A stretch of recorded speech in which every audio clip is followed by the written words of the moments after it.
The new queen has a magic mirror. She asked, "Mirror, mirror on the wall, who is the most beautiful?" "Snow White is the most beautiful."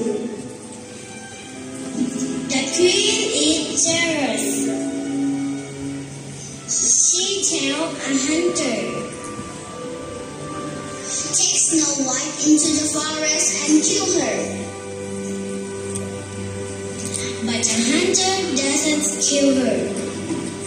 Snow White finds a small house. She is very tired, so she goes into the house. And she falls asleep. The owners of the house come home. They are the 7 dwarfs.